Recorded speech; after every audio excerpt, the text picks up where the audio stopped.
Alrighty, diving into the topics of power, we're going to start by looking at the three initial types of power: hard power, soft power, and then smart power. Hard power is defined as the use of military and economic means to influence the behavior or interest of other political bodies.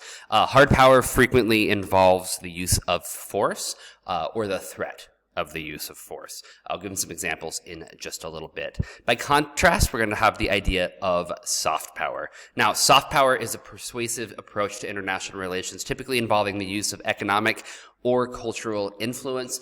This is kind of more along the lines of diplomacy. So countries are going to work together, try to figure situations out, talk and discuss, whereas hard power is going to be kind of by definition more of a forceful form of power. Now, when we're going to compare the two, we're going to see this right through here, and this is going to come from Joseph Nye's writing Soft Power right away at the start.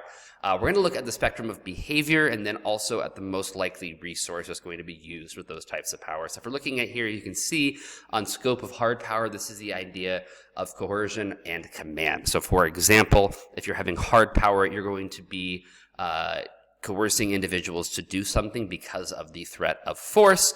We're also going to have the idea of political sanctions here. So if you don't do this, we're going to do X, Y, and Z. So if you don't do what we're asking you to do right now, we are not going to be doing any trade with you at all. We also have the idea of inducement, where you're trying to induce someone to do something. So you're trying to force them into this certain way of behavior. So you might be paying them, saying like, hey, if you do this, I will pay you this amount of money. Kind of bribes. Bribes can be physical bribes, as in money. Bribes can also be things that could be like positions of power, things that someone else might run. So an example of this would be Egyptian individuals from Egypt paying off U.S. Senator Bob Menendez from New Jersey in gold bars and cash and all these other things for his working on the Senate Foreign Relations Committee with Egypt and the halal meat industry, bringing meat into the United States. Soft power is going to be agenda setting, so co-opt. There's going to be institutions and also the idea of attraction, so ideas of value with the culture and then the policy. So for example, we're going to work together as countries to try to bring about our ideas of democracy. These are things that we really care about as countries. Herefore, we're going to work together and influence the situation as we're moving. So again, soft power, more diplomatic. Hard power is going to be more military, kind of more use of force, more authoritarian. So again, we can see the source right through here by Fenn in 2008. I'm not going to explain all these different things right through here, but really it gives kind of the differences between soft power and hard power. Hard power tends to be more controlled by the states.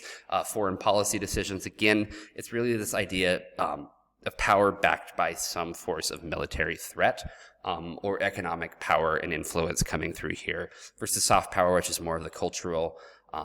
Again, if you kind of look at the fourth from the bottom, controlled by the state or organizations for hard power, compared to soft power, which is going to be mostly non-state actors, and it's not really as easily controlled.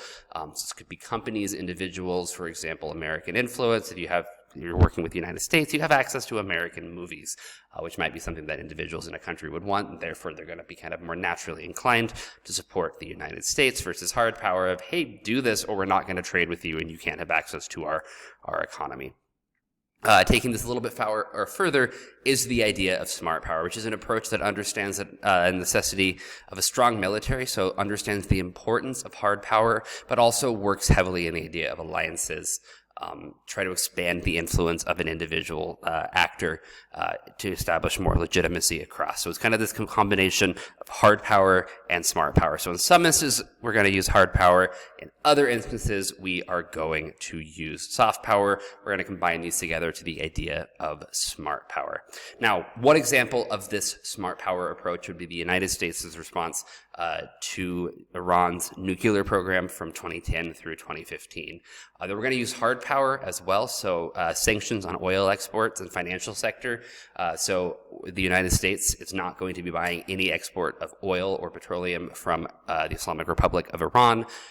Also, American allies are going to join in on this, so the European Union was a part of this sanction as well. They're also not going to be selling this to any Iranians, so oil, any good like that will not be sold. So, for example, Iranian flights from Tehran to Frankfurt, Germany, had to bring all their fuel from Tehran to Frankfurt and all the fuel they need to get back because they could not buy oil and fuel in Frankfurt compared to other airlines which would be able to. So that would be an example of the hard power. Financial sectors, we're not going to allow your access to our banking systems. We're not going to give you loans, anything of this nature, so it's going to hurt the economy.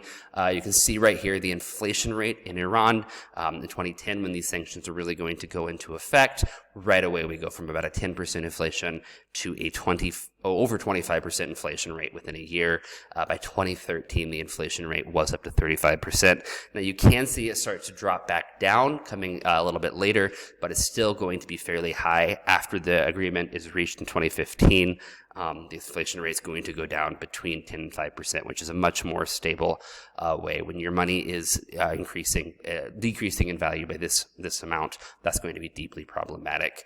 We also have the change in income, gross national income. So you can look right through here in Iran. As a result, again, you can see these things right here, billions of US dollars. So again, it is massively growing.